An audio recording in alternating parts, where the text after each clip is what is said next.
Welcome to the LowCarbMD podcast. No one is beyond help. No one is beyond hope. As we have always said, we are bringing you medical information and cutting-edge science, but none of this is medical advice. Please seek out input from your own doctor.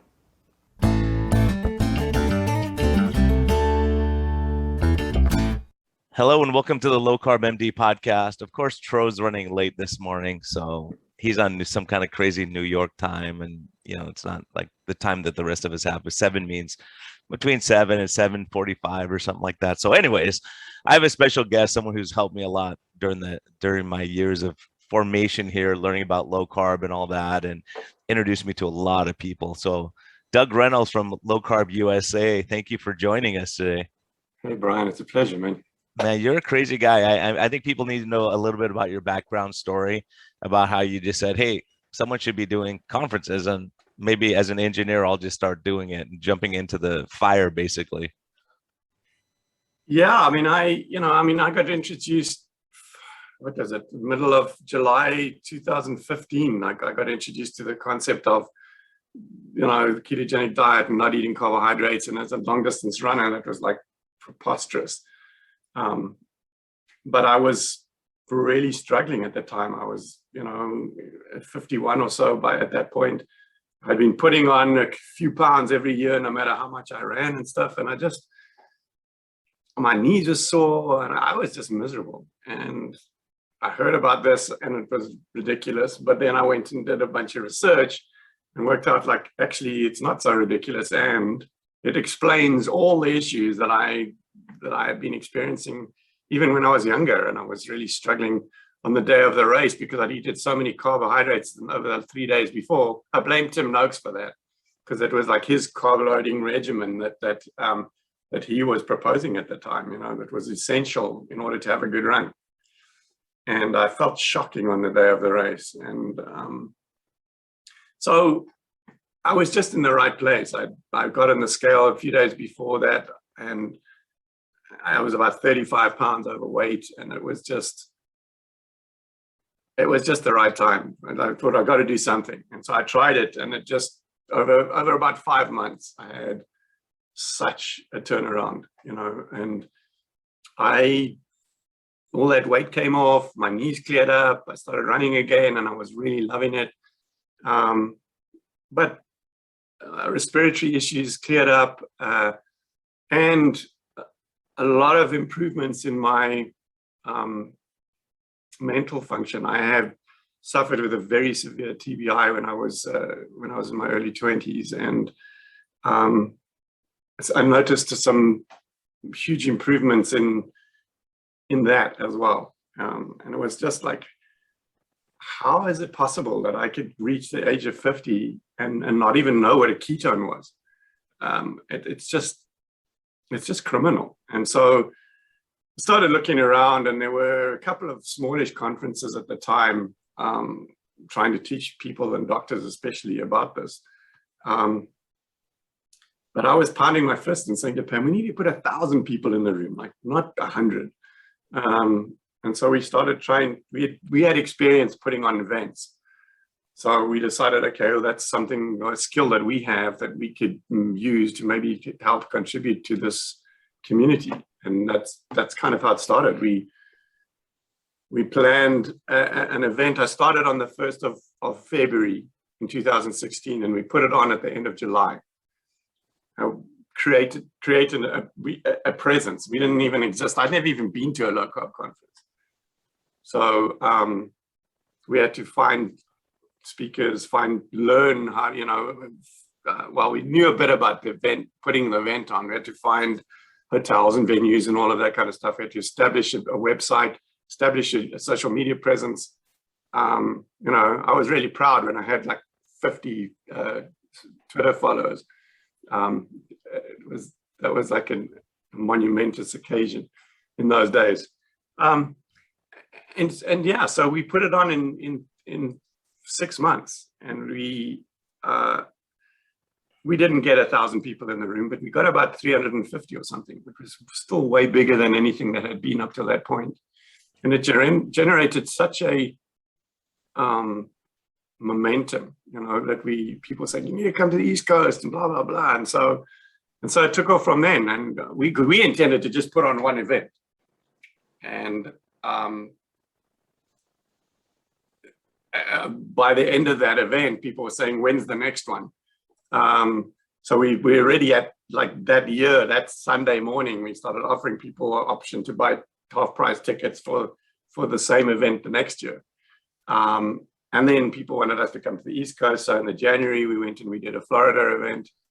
And I think this is the 15th or 16th event that we're going to do now. And we did 2 last year, or one at the beginning of this year and one last year, virtually because of COVID.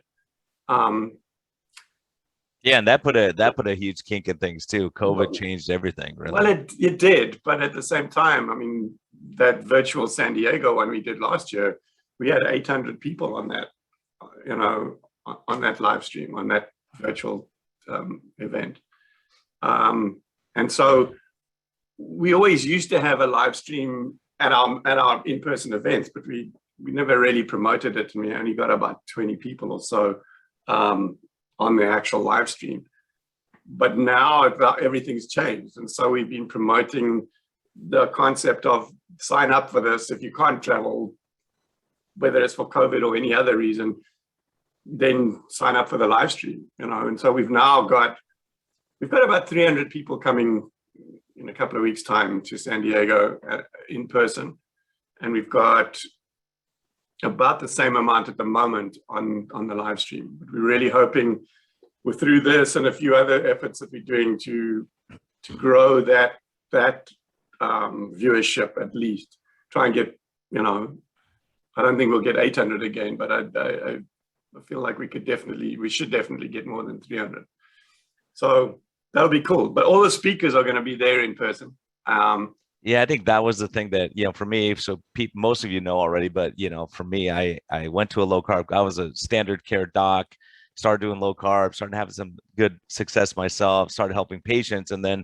But I was afraid to use it because I thought, I better check into this. So it just happened that Low Carb San Diego was down the street from me. So I said, I'll just Uber over there and check it out. So I did. And I was blown away by what I saw, by oncologists talking, and you have specialists in all these different areas saying that it's helping. And I was kind of seeing that. And then over the years, a lot of the stuff they were talking about has been studied and shown to be beneficial when we talk about, depression and anxiety and all that stuff. So when I started to say, wow, it's not just about losing weight, it's not just about diabetes. There's so many other things, like, the big one has been, decreasing inflammation. I had 2 patients yesterday saying how great they're feeling. And that gives me joy in medicine. So and the other thing that people don't realize is that this podcast was an outspinning of that, because I started seeing and say, there's a lot of doctors. I realized there was a lot of people around the world. I mean, we had people coming from Argentina, Middle East. I mean, it's crazy how many people are getting this. And so I said, I think we really need to start making this the standard of care. We need to start bringing on docs and patients and people who benefited, so that people could say it's not just a couple nutty guys talking about this stuff. And so that's why the conference. And so actually, it's funny enough, is after the conference, I reached out to Doug and I said, hey, Doug and Pam. And I said, let's talk, because what are you guys doing in San Diego? You guys are located here. Nothing was happening here. So I said, why don't we start building this? And then we came across Jeff Cotterman, who's at Tri-System. And so we started doing low carb meetings here locally in San Diego, and kind of providing support and, vendors who are in the low carb realm to help start connecting people. So it's grown into this kind of cool thing here. Yeah.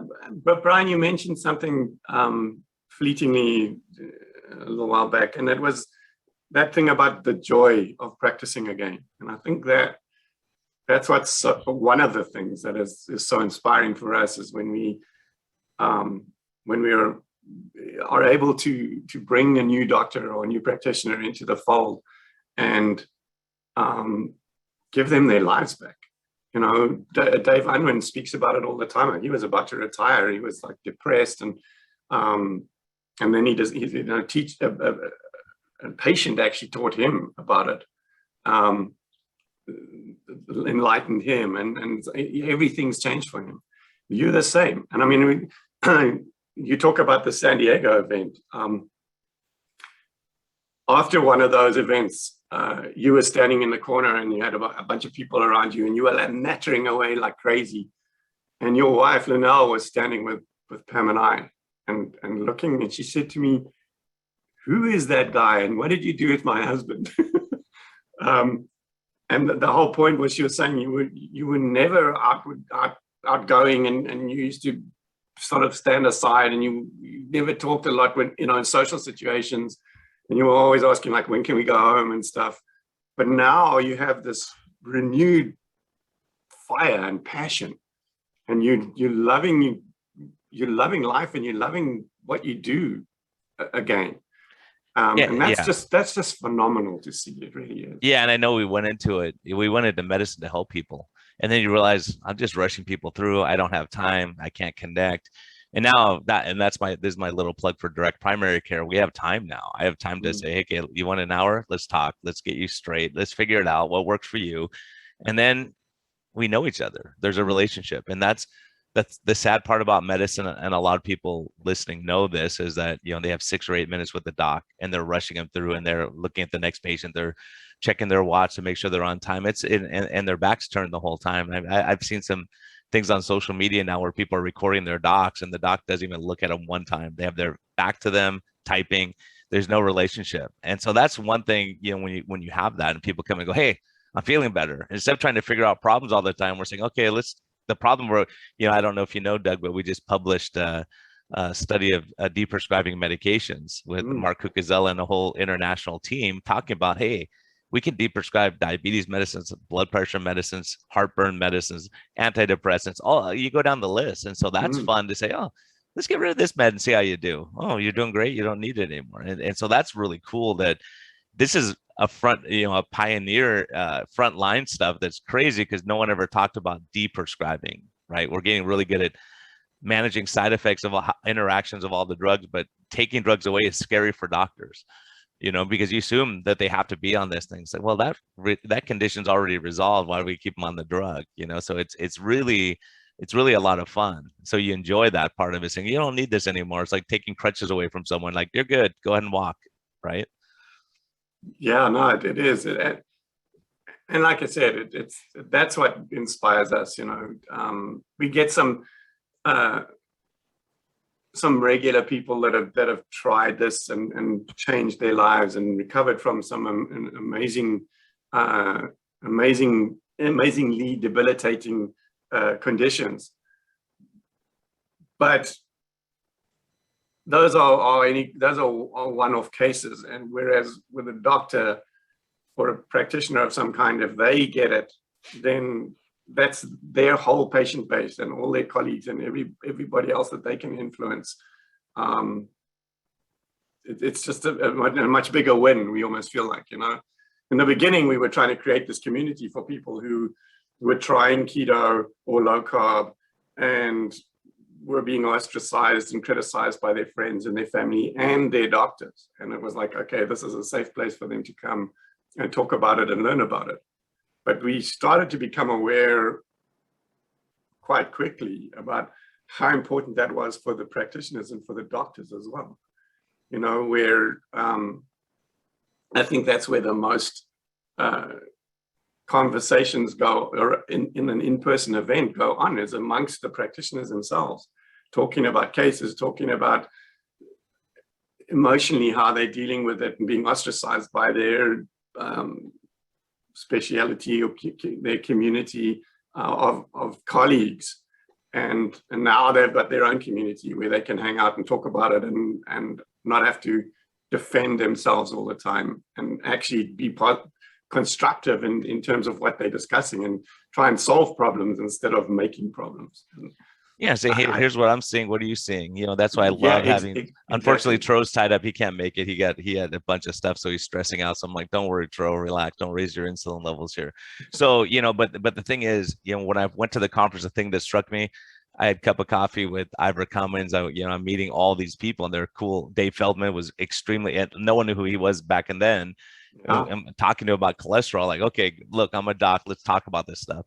So you could pull people aside. That's what the benefit of being there in person is, that you could really sit down and say, okay, here's a question that's been bugging me.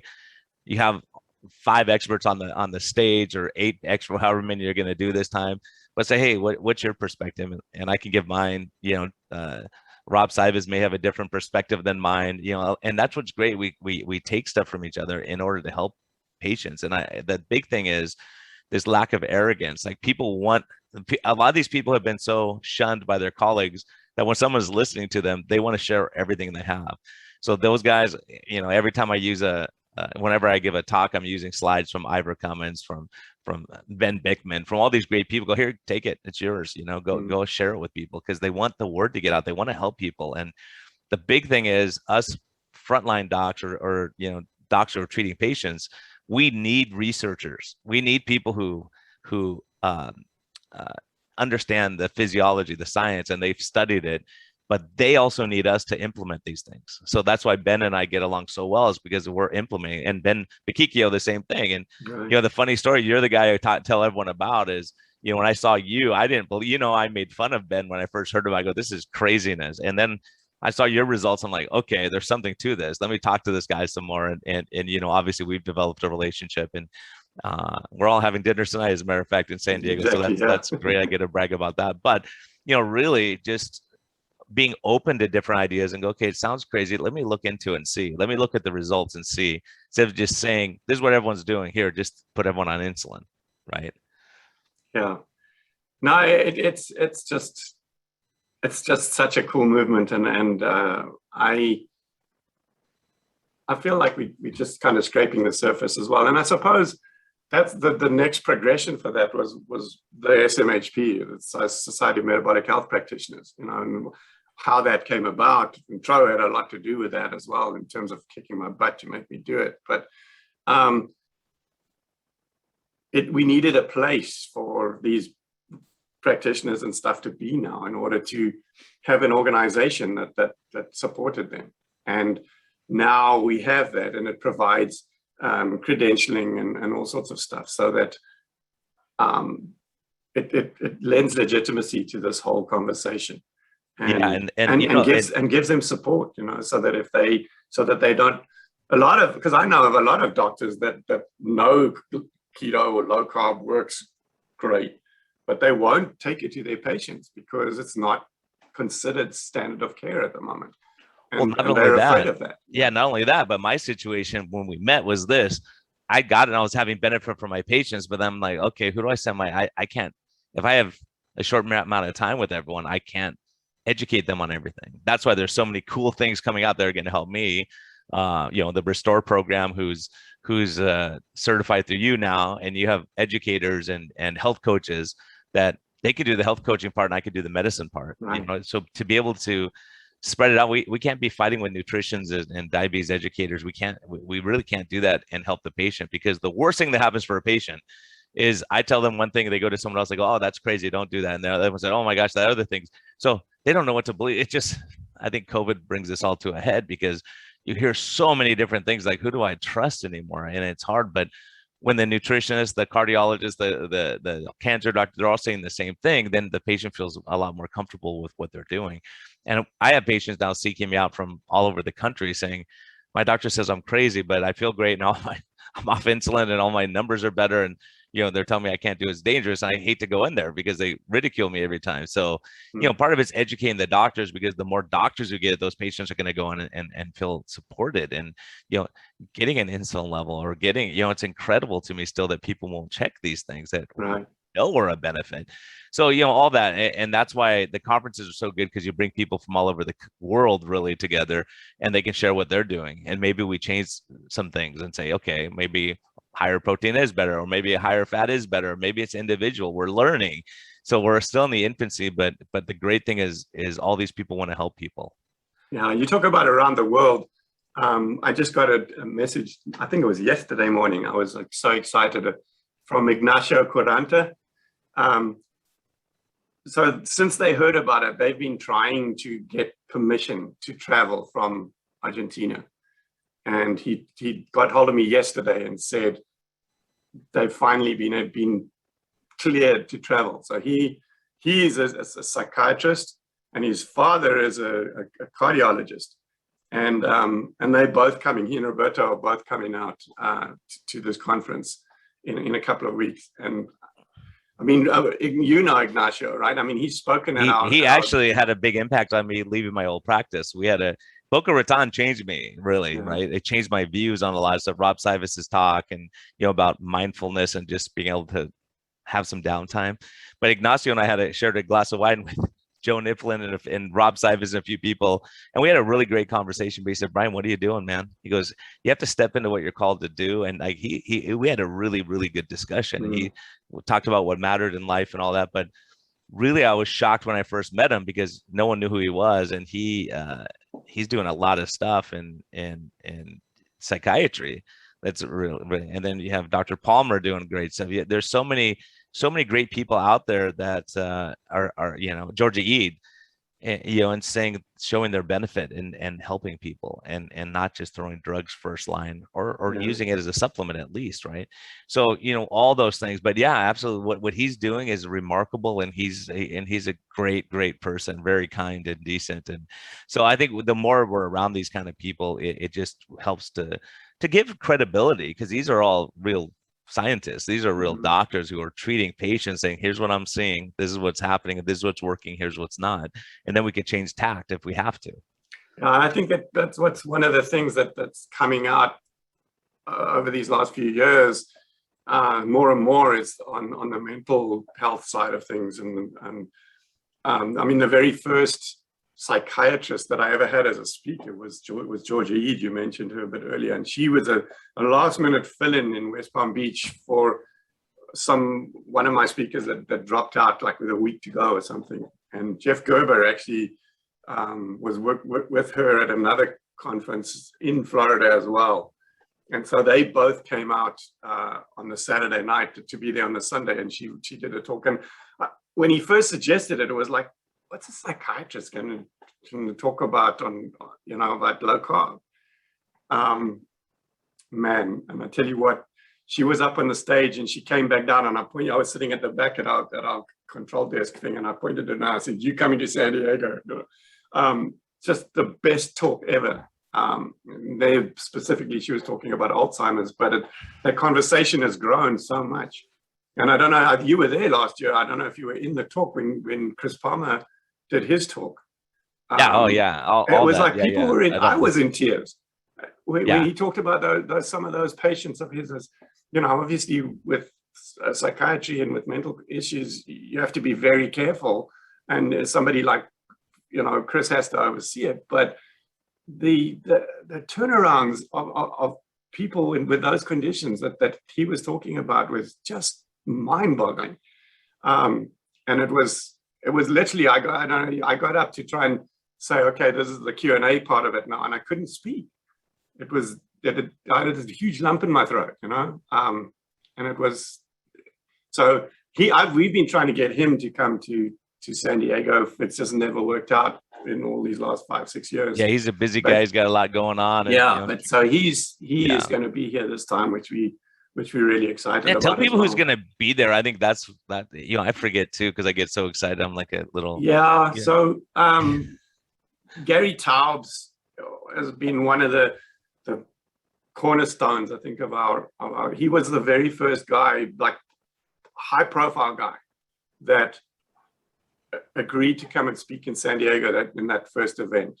And it was literally that phone conversation that I had with him, because he wanted to find out who I was and whether or not he thought I could actually put this on. And when he said, okay, you put this on, sounds to me like your heart's in the right place, and sounds to me like you know what you're doing. And so if you do this, I'll come. And I put the phone down and I looked at Pam and I said, shit, like this is real now. That was the turning point when suddenly I realized I could actually make this happen.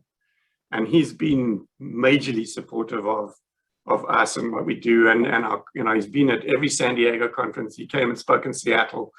And so he's coming. I was actually literally talking to him yesterday about it. And so he's coming out to speak. You are going to be there. We didn't have anybody else, so we had to fill a slot. So yeah, if I could travel from San Diego to San Diego, right? We'll see what happens. Yeah. Rob Cybus is like a massive supporter of ours, and he's been at many of our conferences. Eric Westman is the same. I mean, he's been at tons of them, and he downs tools, to come and be a part of it. And he's coming to this one, right? He is going to be there. Awesome. Yes. Yeah. Tony Hampton is a new guy on the block, especially for me. Brilliant guy. Yeah, absolutely. Yeah, fantastic. we've had him on the podcast too. So we're working with him in the SMHP. We're calling it our outreach committee, basically. And the idea was to try and reach ethnic communities, minority communities that aren't being reached by our organization and by our movement at the moment. People come. I had one person come to me. We had one African American attendee in West Palm Beach. So when she still came and said, like, she feels like a bit like she's the only one there. What's up with it? And then in San Diego we had two. The following San Diego one we had like two. And I was thinking about it, and we're trying to work out how we could reach into those communities. And then someone actually said to me, "Well, you don't have any African American speakers." And I was like, "Okay, you're right." But I didn't know any either. That was the whole thing.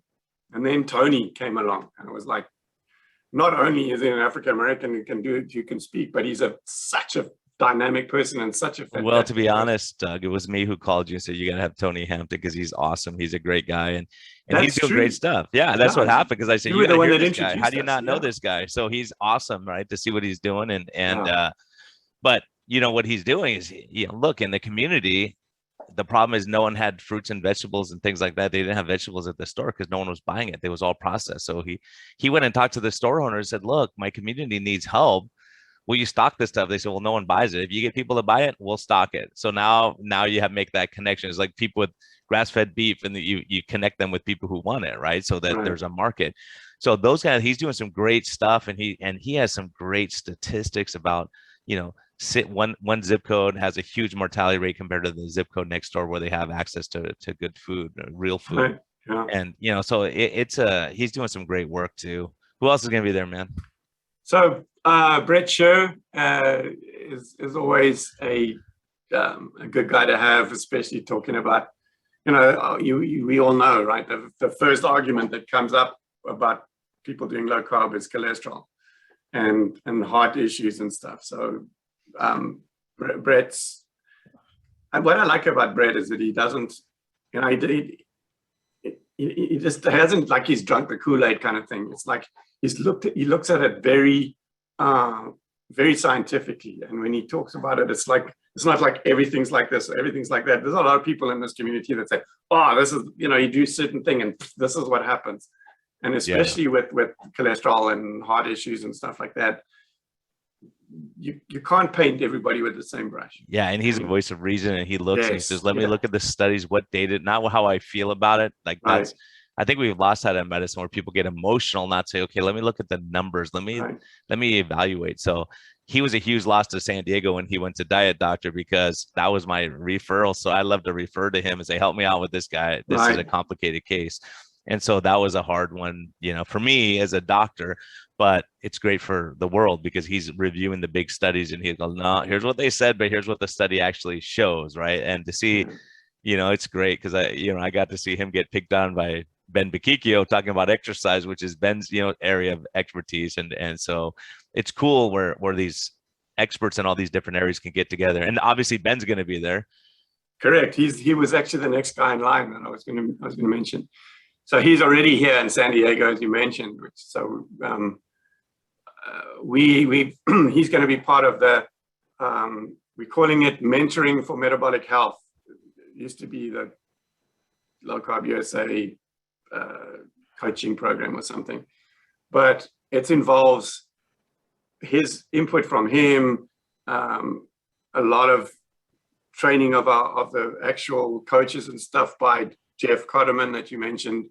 So we're all getting together at Jeff's gym this afternoon and talking about this big booth that we're going to have.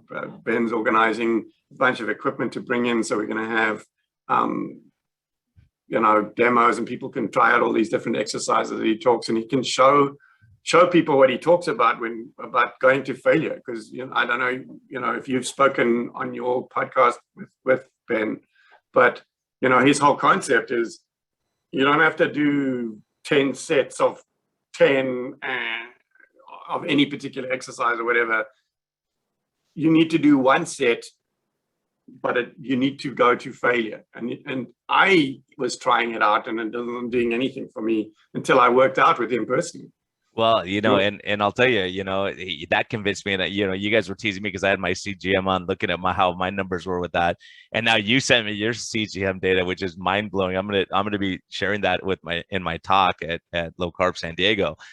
It's mind blowing, the physiologic effects. I mean, when I saw your tracing, I was like, oh my gosh, you were all excited and sent it to me. So now, hopefully, you follow up on your end of the deal, and you show me what happens when you go jogging, what happens when you eat certain foods, and and a metabolically healthy person, right? And imagine what it does to metabolically sick people. I think I've got tomorrow earmarked to go. I've been not running recently because of an ankle injury that I've been trying to get over, but I feel like that's cleared up, so I can go for a run tomorrow and do that, and then I'm going to drink a Coke. I haven't drank a Coke since July 2015, or anything like a Coke. So I'm going to be fascinated to see what happens when I do that, because I don't think it's only going to be a spike. I'm expecting to feel pretty shitty as well. But we'll have to see. But yes, I will. In the next week, I will get those plots done for you so that you can use them in your talk. Yeah, my prediction is that your Coke response will be a lot more than someone who drinks soda all the time, right? Because, I would imagine. I mean, I used to be one of those people. I used to drink exactly. tons of Coke. But yeah, not since 2015, thank goodness. So yeah, Dr. Ben's going to be there, not only doing a talk, but then very involved in that booth that I've been talking about. So they're going to have equipment there, and people are going to be able to work out. And what I was saying is that what he'll be able to do is show them what failure really is. Because it's not like getting to a point of like, this is hard now, okay, I've failed. It's like, no, you've got to put your mind to it, and you've literally got to push those muscles until they cannot do it anymore. And then you move on to the next exercise, and you can be done in 15 minutes, and you do that twice a week. And I mean, I had done it, literally for 2 weeks since you'd seen me last, when you were talking about that incident when we were at the San Diego meeting. And you came up to me and you grabbed my arm and you said, "Have you been taking steroids?" Yeah, I literally asked him that, because I told people right? about that. I'm like, "What are you doing? I said, "Are you juicing? Are you juicing? What the heck are you doing, man?" That was after doing that for 2 or 3 weeks, which is maximum 6 workouts. That's how quickly that we saw that improvement. So Mary Ruddock is she's a nutritionist that I was talking to you about this off air before we even started, but I don't want to take up too much time, because her story we could talk about for an hour. But she got really, really sick by some foodborne disease, and so what that did was compromise even further her ability to process carbohydrates, and that, which she found out later. But for 15 years, she was virtually bedridden. And she describes herself as a Holocaust survivor. And then she found out about this, and she actually introduced it into her life through soups, and basically turned her life around. And now she coaches people who, and specifically with autoimmune problems and stuff like that, but anybody that really needs it. Just such a fantastic person. We did a podcast interview with her. She's also the director of nutrition for Captain Soup. And I don't know if you've interviewed Brian Gadet. No, I'm gonna have to do that. Actually, Yeah, I'm gonna do you, that. you I want to should, do man. that. I want to tell his story on both Because you were on podcasts. in the same movie with him, right? With, Yeah, with he's the awesome. Fat Fiction. Yeah, I didn't. And, He's the one guy I really wanted to meet. I haven't had a chance to yet. well, he says like the army owns him, so he doesn't know. But they have Captain Soup actually has a booth at in the Expo at our event, and Awesome. he is planning to be there. So he said, you never know. Last minute, he could get pulled up to do some good. kind I'll of look maneuvers or something. But hopefully, he's going to be there in person. But Yeah, for people who haven't watched Fat Fiction, I would recommend watching it. You know, again, I don't have any financial ties to Doug and his community or that, but it's just great stuff for people. No, but I mean, I've got no financial ties to Fat Fiction either. But I think they did such a fantastic job of getting that message through to the average person who normally wouldn't believe it because of all the brainwashing that's gone on since they've been kids, right? About it. Yeah, and the next one you have is Sodfather. Peter Ballestate, yeah, he's an awesome guy. Yeah, he's actually Awesome doing a person. talk for our grand rounds for the SMHP. We've got these grand rounds talks that we do once a month. So he's doing a talk for that tomorrow. And again, anyone, grand rounds tomorrow, and then also, he's has quite a history. If anyone is interested, listen to his story on Life's Best Medicine. One of my favorite episodes because he's just so real and lays it out there. Struggles with alcohol and how his life turned around, and what a great person. Really a fantastic person and very smart on regenerative agriculture and he's the Sodfather, man. He understands the ruminati, that how all the ruminant animals work and the ecosystem. Brilliant person and very nice. As a matter of fact, you don't know this, but I was walking to a conference. I didn't know who he was. It was my first conference, and I said, "Oh, so who are you here to see?" Type thing. He said, "Oh, I'm actually speaking in 10 minutes." And I was like, "Oh, okay, sorry.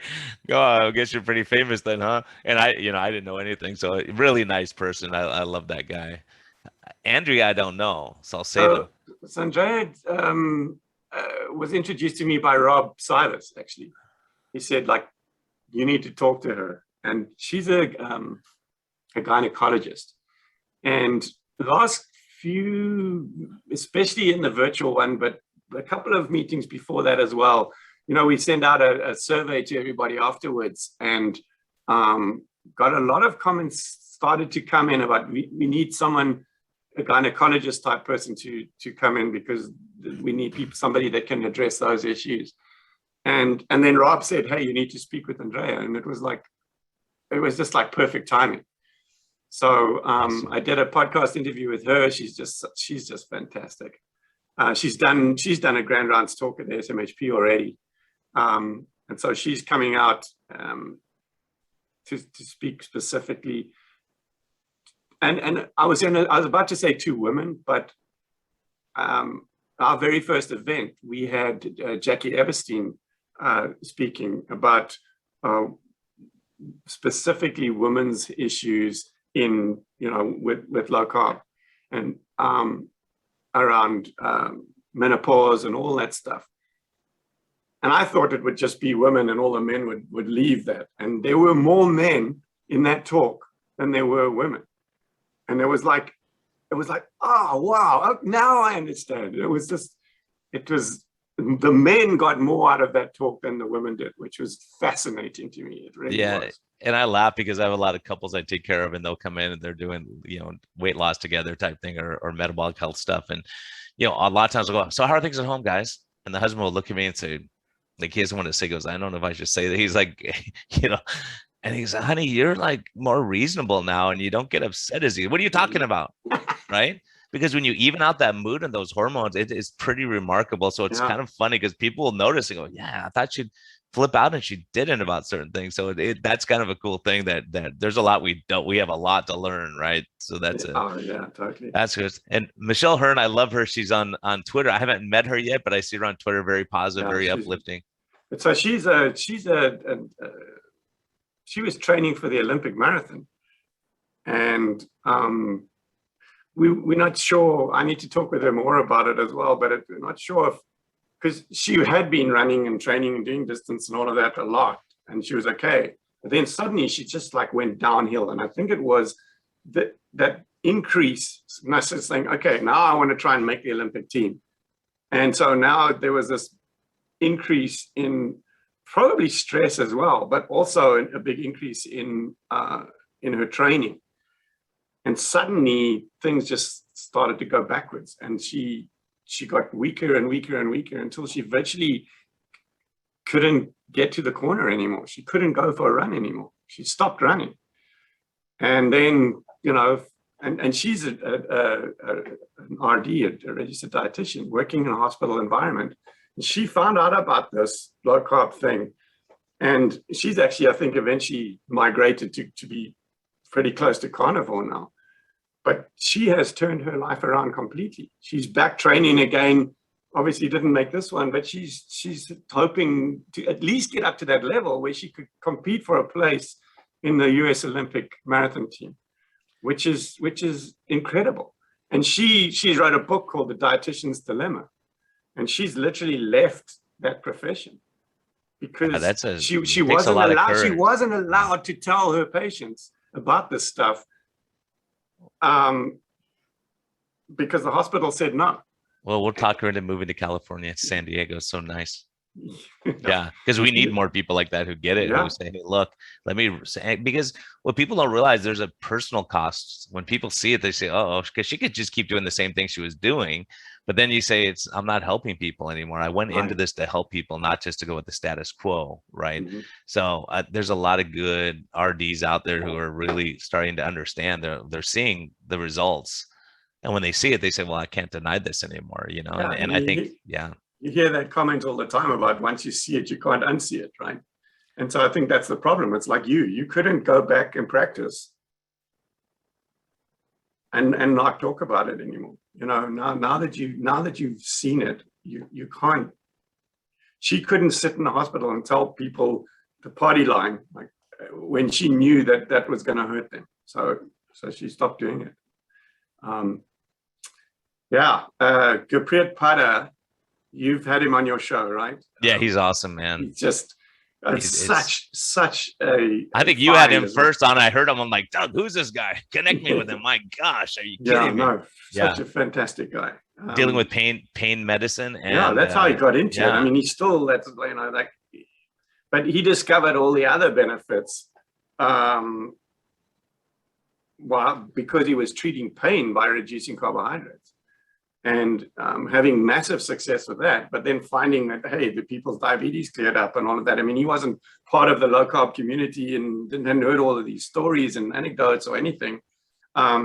He was just trying to treat pain and found that was a way to do the inflammation being a problem, right? And so he's grown into the low carb community as he started to see all his patients' other conditions clear up as well. And now suddenly he's having to reduce them. And he's done a lot in the community, like getting people together and getting churches together and going into the community too. He's done a lot of great stuff. He's done a lot. I mean, I think when I in my notes, I think when I did the podcast interview with him, it was like, what am I doing at LowCarbUSA? I'm wasting my time. The number of people that he's got following him, the number of people that he's working with, it's incredible how what he's doing all on his own. And a lot of it he's financing himself. It's phenomenal. Yeah, he's a remarkable guy. Another one, Mark Cazella, one of my favorites too. This guy's a beast, long distance runner, got diabetes, and started having all this health. I don't know if he had diabetes or pre-diabetes, I can't remember, but running tons of miles and started having health problems. Then he's done some great things, getting sugar out of the hospitals, and he's a force for sure. He really is smart. And he's doing a barefoot running clinic on Saturday morning for outside along the bay. So that's going to be a lot of fun. He did it once. He said to me, like, hey, we did a West Palm Beach one, and he said, why don't I just do like a barefoot running clinic in the quad over here, like during in the morning registration on the first day. And I said, yeah, okay. It's like, I was busy. It's like, no one's going to go. And he had a ton of people like running around barefoot in the quad. It was actually pretty awesome. Yeah, and he was the lead on that paper on deprescribing. So he's a genius in a lot of areas. So it's exciting to have him. And we already talked about Chris Palmer, who's doing remarkable stuff from a psychiatry standpoint, Harvard doc, and he's awesome too. And Miriam Kalamian. Yeah, I mean, her work in applying this intervention with respect specifically to cancer is legendary, I think. She's helped so many people and got into it initially because of her son who was dying of cancer, and found ways to, in the end, he did a few years later end up succumbing. But she gave him so many more years and so much more comfort during those years. And, has continued to study this too. She's done a lot of work with Tom Seyfried and trying to find answers here with regards to cancer. And there's so many people that have used this in conjunction with traditional therapies and either had massive improvements or even help them to get into, don't talk about recovered in this thing, but at least getting to remission much easier than otherwise. So, and she's just, we talk about being in person and stuff. I mean, she has these little workshops that she'll ask me to announce from the stage. Like, she's gonna have a little workshop, and then she'll sit in a corner during lunchtime or whatever with a group of people around her, and constantly through the weekend, like working with people and trying to teach and help people to understand how they can utilize this intervention to help. Normally, it's not the person themselves who has cancer, but it's a family member, their husband, wife, child, that they are desperate to try to help. And she's just awesome. Maria Emmerich, I think most people, at least in this community, know who she is. She's written, she's written so many books now, I don't even know. Yeah, I just got one today. Thank you, Maria. Just got it today. Is that the new one about protein? With kids, sugar-free kids. I can't remember the name of it. I just got, I'm excited. So I'm going to post about it later today because it's cool. I just glanced at them like, this is awesome stuff, because so many people, they're feeling better. They feel bad. It's like, what am I doing to my kids now? And they don't know what to do. And so she's had books on how cookbooks on your favorite, going out to dinner type things, like how do I make this in a low carb way. And they're all practical. I love her books because my patients love them because they're practical. They go, okay, look, you're gonna spend 4 hours cooking dinner. She has kids and she's busy and she's doing, out swimming with whales. She's just a great person. And her health was terrible too, and she turned it around with lifestyle change.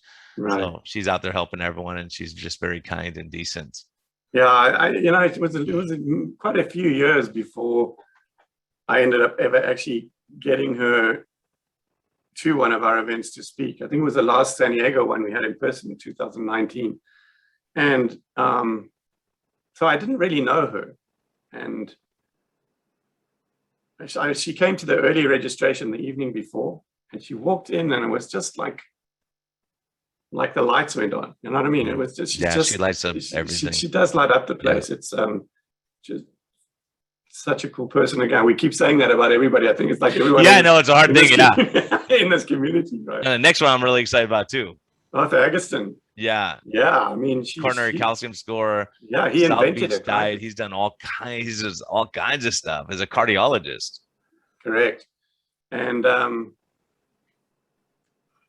yeah, I mean, he, as you mentioned, I mean, he basically invented or not discovered, but he put together the protocols involved in the coronary calcium score. And it was actually, I think it still is called the Agatston score. It is. So officially, I think most people just call it the CAC now, but I'm gonna corner him and bug him about some stuff. So I'm really, anyone who has had a coronary calcium score, Ivor Cummins was pushing that a lot. This is the guy that knows about it. So right. We could talk about risk factors. I'm sure he's gonna have a great talk there. So I'm excited to meet him finally after all this time. It's true. And then we've also got we've got with Dr. Ben and him, we've got some stuff in the works that we can't really talk about yet, but hopefully got a huge program going that's going to be able to help a lot of people and help a lot of practitioners get testing and analysis of their patients done through this thing that we use. It's life-saving. I've been shocked by some of the data I've gotten from that. That's been a very valuable test. Joe Nifland. Yeah, I mean, you know Joe Nifland, right? What can you say more? Yeah, I'm telling you, such a wonderful person. Yeah, it's almost embarrassing. I have some people that I just couldn't reach. I couldn't get to them because of the addiction issue. It's just hard because when you have an addiction, you can't reason it out and go, look, here's your odds of getting a heart attack. Here's your chance of coming off insulin, and it's hard. So because what she's provided for my patients really is a sense of community where they say, I'm not judged. I could go there. I'm struggling with stuff. Other people have struggles. How do they get through it? What are they doing? And so I think it's a really, really important. I'm actually it sounds like I'm doing a workshop with her that we're going to talk about on this. So interviewing and getting interview skills and how we really tap into that, because a big thing for me, anyone who goes back to episode 13, we talked about addiction and people thought we were nuts talking about it. Pro and I took the most heat, but I'm saying I'm seeing it. I can't tell you, but people are telling me they stop drinking when they go low carb. I don't know why, but it may just be an association. I don't know. It's not causation, but Joan has tons of days. She wrote the textbook on this, and she's a genius, and she's a very nice person. When I first met her, Doug and I said the same thing. She's intimidating. So I was like, I don't know. I would do a wide circle around her booth, and then she said, hey, Brian, do you have a minute? And I'll tell you some of these other ones, that just some great people that, some heroes of mine, they would say, hey, Brian, you got a minute to talk? I was like, okay, and so you just sit down, and that's what's great about the conferences. You get to really connect and meet with people. Probably never would have crossed paths with her if it weren't for LowCarbUSA. Yeah, no, she's and I mean, addiction, you mentioned it. I mean, in the beginning, we didn't even consider addiction as a topic potentially for a talk. And it was actually Tim Noakes at his trial that referenced some stuff that Nicole Avena talked about in terms of how addictive carbohydrates and sugar was. And I looked her up and eventually got her to come to an event in West Palm Beach. And that was the first talk we'd ever had at any of our events on addiction. And Rob Sivers, actually, who works just down the road from West Palm Beach, he came to speak to me about speaking at a future conference. And you know what Rob's like, and he was just like, he dominated. I actually had to keep coming and throwing him out because he would come up to the mic and he had so much he wanted to say. And so he was doing exactly what I try to do at these Q&A sessions, is stop people from making statements or ask a question of the speaker. But he was pontificating and had all of this stuff. But he talks so much about addiction as well. Like he treats his patients all as carb addicts.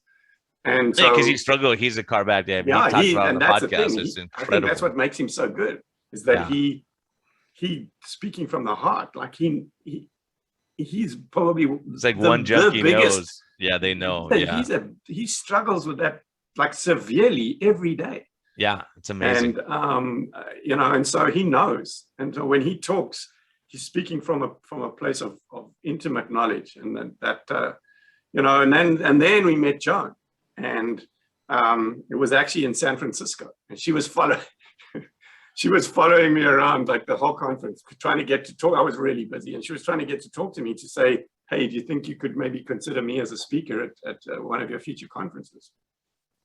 And eventually I just said, I was still struggling to look for people for our next Florida event. And I said to her, yeah, you know what? You can come and speak in Florida if you can make it. And I just to fob her off. And then we got all her stuff and we put her on the speaker list.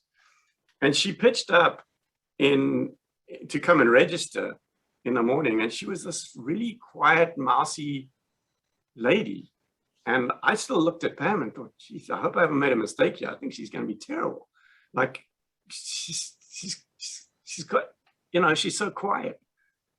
And it was amazing. She got up on the stage and it was like, just flick a switch. Boom. Yeah. And she just took off. And it was just such a fantastic talk. And so she's become she's been at many of our events, and she's become a great friend of ours. Yeah, as well, and she and gets it, great man. supporter. She knows it all, man. That her talks are always. But so very yeah, informative. really the crux of the story And is she's that gonna tie us together. addiction is becoming more and more of a part of the conversation. Like you're saying, you've got so many people. I look at it and say, how is it possible that you can't do this? It's so easy. And it's all the new food that you can eat now with fat and everything. It tastes wonderful. How can you tell me it's not? Addiction is real, man.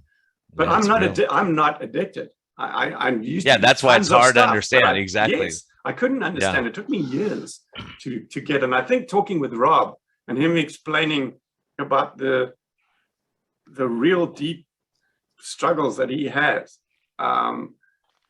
was the thing that really finally brought me around to say, okay, I need to be a lot more tolerant of people who tell me it's hard. Yeah, and for anyone who hasn't, go back to listen to episode number 10 with Rob Sivas. I recommend to every single one of my patients because he nails it in that the addiction part of it. As a matter of fact, I wasn't a believer at that time, and he started convincing me right there on the podcast, right? So it's kind of cool, to go back and kind of see how we learned so much from all these people that are talking. Dave Feldman, Dave Feldman. So Dave Feldman is doing a very special presentation. And he's coached me on what I'm allowed to say.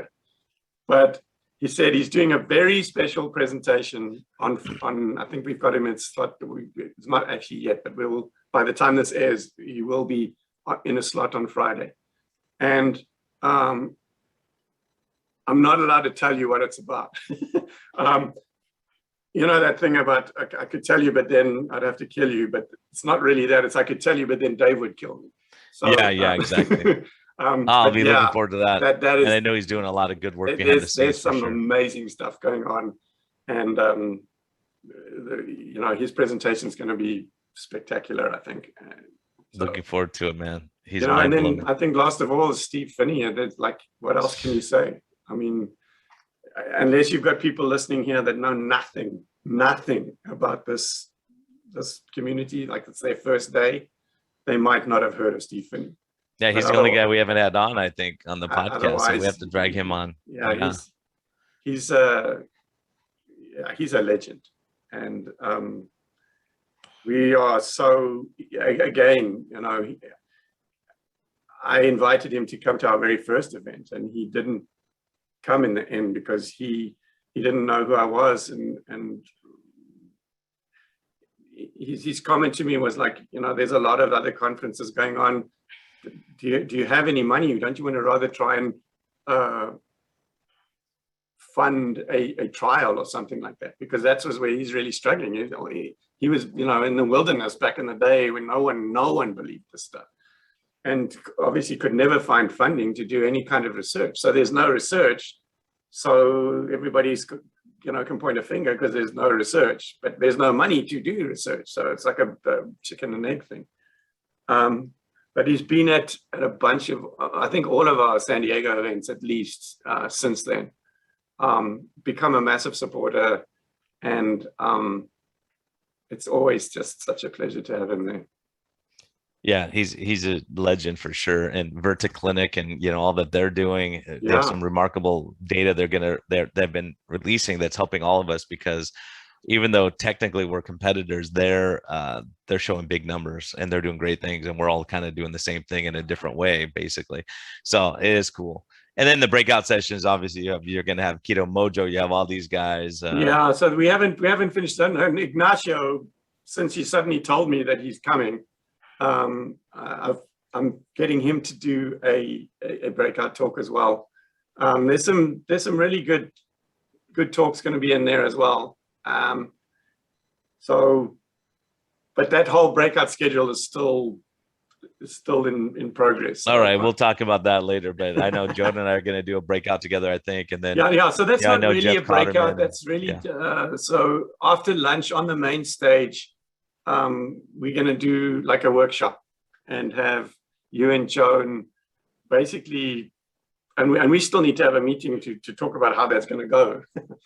By the way. But really, I feel like it's going to be a very interactive session where the idea is I think that you're going to talk about how to practically do this and help people. Like you've obviously experienced that, like tons of people that you know would be so much better, and they want to do it, but they can't because of the addiction side of it. And so I think it's very practical. So it's now real it's like life. teaching It's real life practitioners stuff. how to help their patients who are struggling with this addiction part of it, so that they can be successful. So many of us, I've talked to people intellectually, they get it all. You understand the physiology, you understand everything, but the addiction part is something that's a missing tool. Just like can't get around. Just like Ben was a missing tool for the physiology part of it. Exercise of it. Yeah. So all that stuff, So yeah, Doug, I'm really looking forward. It's going to be a fun conference, and people can use our LowCarbMD. LowCarbMD, all one word. So that's, get a discount. Hopefully, I think that's the thing that's important to know is even if you can't. I know a lot of people are concerned now with travel and everything. The restrictions in San Diego right now are, if you are vaccinated, then you are not required to wear a mask. So we are just, we asking everybody to be respectful of everybody else and their decisions. The thing with COVID, it's become such a divisive thing, and we don't want that to be the feature of the event. That needs to be, we're doing this in spite of that. So people wearing masks, nobody's going to be judging either way, and everybody does what they feel they need to do to be comfortable.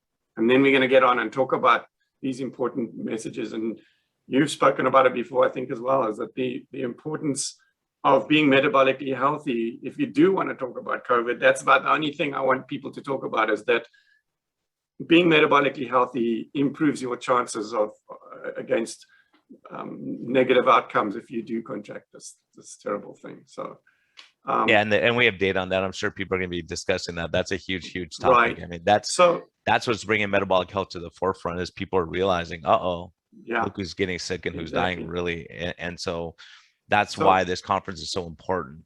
But so, I mean, I got a bit sidetracked there. The point of that, what I was trying to get at there, is that there are people that are still concerned about that, and there are a lot of people that are far away that either can't travel that far, or that can't afford it even. And so now the live stream is available to all of those people. So it's not a virtual event like we did last year. It's a live event, but it will be going out on the live stream, so people can watch the talks live in the comfort of their own homes. The ticket for that is much cheaper. And as we mentioned, you started to mention LowCarbMD. If they use that code, then they'll get a 20% discount on the price. So just for the live stream, that basically works out at about $79 or $80 or something, which is dirt cheap for 4 days of incredible content. And then what that also does is give them access to all the videos afterwards. So we take those live stream recordings and break out all the individual talks and post those on the site as well. So if someone gets the live stream ticket, they have ongoing access to all those individual videos once they come out as well. And people who come to the conference get access to that as well. Correct. Yeah. And the slides. Back in the day when I was still struggling, but really struggling back in the day, we would charge them a discounted rate, but we still charged attendees to have access to the videos afterwards. But first of all, it's just really difficult to manage. And I feel people paying good money to be here, and I've always wanted to be able to give them that, the feature of being able to have access to the videos afterwards. So now they have, there'll be a Dropbox with all the slides in and access to all the videos afterwards, which is pretty awesome, I think.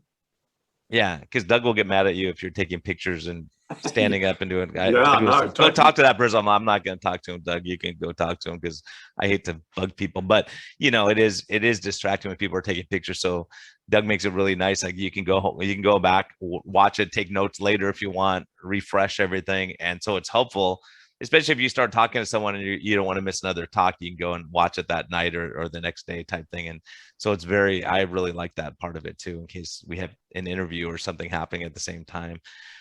And it's cool just to have everyone together. So, Diet Doctor, Brett Scher being there and all these people, we can pick their brains. It's great. It's great for practitioners for sure.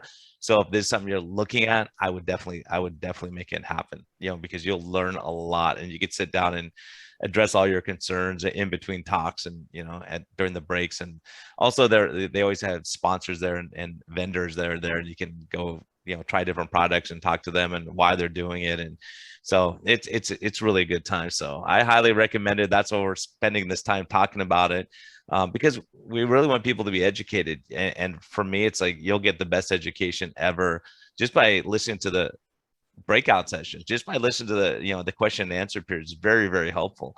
So I'm excited about it, and it's close to me, so I don't have to travel, and we can get to chill a little bit and talk to Maria Emmerich and rub elbows and do all that kind of fun stuff. So it's always a great time, and just great stories. And some of the breakouts, people share their testimony stories of what has happened in their life, just losing weight and getting their life back, getting their strength back, overcoming illness, and giving other people hope. I think that's what we're trying to accomplish. And that's why we started this podcast, to reach out to other doctors so that you can hear what other docs are doing and get them involved, and also hearing patient stories. So Doug, thanks for being such a huge influence on this community. It's been really amazing. And you've had a huge influence on Tro. I know he would be telling you that if he was here, because we talk about it a lot. But thanks for putting your life on the line and finances on the line to make these things happen. So we always want to support you in that.